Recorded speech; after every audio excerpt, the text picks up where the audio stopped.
Hey guys and gals, thanks for tuning into The Substrand, your source for building a better self and a better world. This episode's going to be a little bit different. As we all know, we as a people and a planet are going through some pretty massive shifts right now. COVID-19, a.k.a. the coronavirus, has been sweeping the globe and has brought much of the working world to a standstill. In an effort to stay safe, healthy, and prevent the overflow of hospitals, countries, cities, and businesses are shutting down until the virus eases up. I know this can be very difficult and confusing for a lot of people, so I spent the last few days doing a bit of research and thinking about how the whole situation might impact us and the connections that hold our communities together. From the individual up to the global collective, the connections between all the different parts are what keep us supported, smart, and going strong. And what we're up against now is definitely challenging the ways we do this. So what you're about to hear is a transcript of an article I wrote for newgeography.com. It may seem high level, but all the links to the data are in the actual piece. So really my hope here is that this sparks some critical thinking around what's going on right now. And despite all the obstacles and darkness we're up against, just why and how we might see a brighter future on the other side. This is by no means meant to be a lecture, just a reflection and sharing of some observations. So please, if after listening you have thoughts, opinions, or suggestions, please reach out to us either through Instagram or via email at substrandradio@gmail.com. We're all in this situation together, and each and every one of us have a unique and valuable piece to add to what may be, after all is said and done, an even more connected and creative world. So without further ado, here's the call to connect. With COVID-19, we're going through something practically no living soul has ever experienced. It may be forging new realities. It could place us at the edge of a big shift, politically, economically, culturally, and spiritually. What this will look like, nobody really knows, but there are some things that we can glean about the emerging future. Human beings are wired to connect. From the second we're born, we seek the care of our parents, and as we get older, we find support from our friends, lovers, and communities. The experiences we have with them get converted into brain and body networks that literally make us smarter and stronger. These connections are not only essential for our own well-being, but they're a core driver of the creativity that keeps society moving forward. COVID-19 tests these connections. Our ability to respond to the new global threat with clarity and confidence depends on how quickly we can adjust and collaborate towards a common cause. This is a time to explore new ways of understanding ourselves, relating with each other, and working together where it's needed most. There's already been an explosion of new behaviors and places in the digiverse. Telecommuting was already on the rise, but with social distancing in full effect, the electronic cottage might be here to stay. When all's said and done, many companies will still go back to the old office building. But for many, the taste of home and the flexibility that comes with working from it likely will never fully go away. Meanwhile, the show goes on.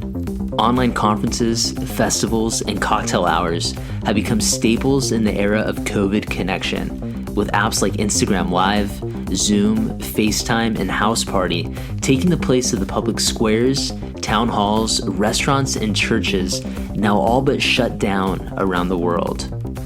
For many young people, our social interactions may stay the same or even go up with all this, but those with little tech savvy or limited social networks may be hit especially hard. Personally, I found myself joining dance sessions, celebrity live streams, group calls, and check-ins with friends and family. But things aren't as easy for the elders who are more at risk for not only the virus, but the negative effects of complete social isolation. Of course, there's a certain X factor that's lost without having in-person interaction. But for what the Digiverse lacks in physical intimacy, it tries to make up for with the diversity of people that it can bring together. All of us on Earth are going through this intense experience together, and there's nothing like a common platform, a level playing field, and shared enemy to build new bridges across background, class, age, race, and even geography. As many people are coming together in the digital dimension, we're seeing those in the physical plane moving ever farther apart. Given the costly and increasingly dysfunctional megacities, young people have already started seeking out the suburbs and the countryside for more space and sense of ownership. Now with the health threat, we might expect to see even more of this. with the allure of nature becoming increasingly appealing for families and even the urban neo-hippies. Many will debate this, and frankly, many still prefer and do city living. There's a magnetism and dynamic charge in urban cores that's a critical pillar of the global experience. Perhaps as cities find their groove, developers will also start investing in smaller communities with off-the-grid, eco-friendly lifestyles, sustainable transport, and home-harvested foods, all while remaining plugged into the 21st century digital and creative economies. The next few months will by no means be easy. Unemployment is spiking, markets are flexing, and our ways of socializing may never be the same. There are theories of how it all started and why this is happening, but the real issue is that we focus on what we can do right here and now to improve our current situation. Community support groups are sprouting up all over the place.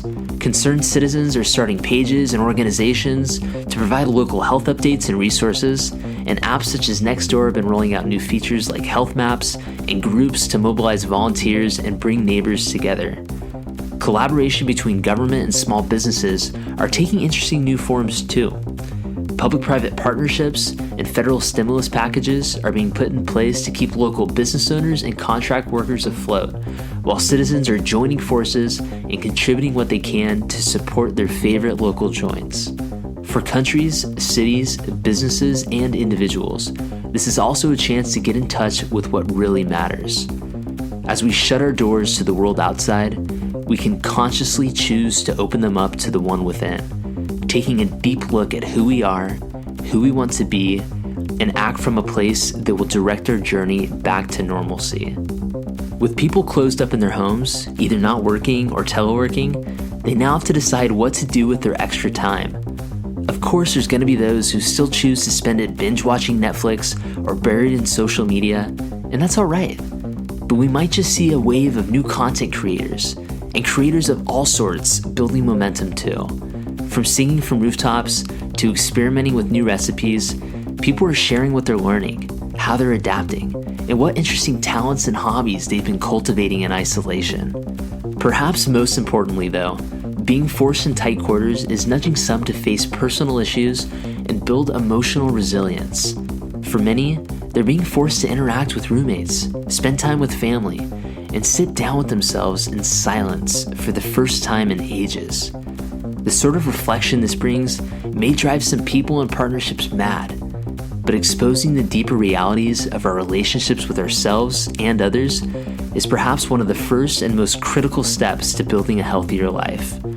Our true colors shine when the pressure is high, and right now the world is being pushed to its limits to stay positive, energized, and open-minded in the midst of a seemingly endless number of possible outcomes to this pandemic.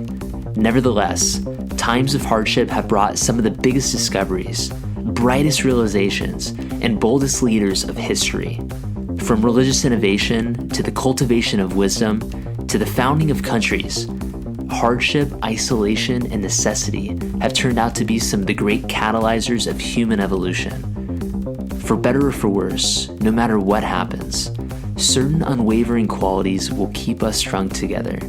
And as we can already see, we're still exploring, we're still connecting, we're still creating, and I think it's safe to say that the sun will rise yet another day.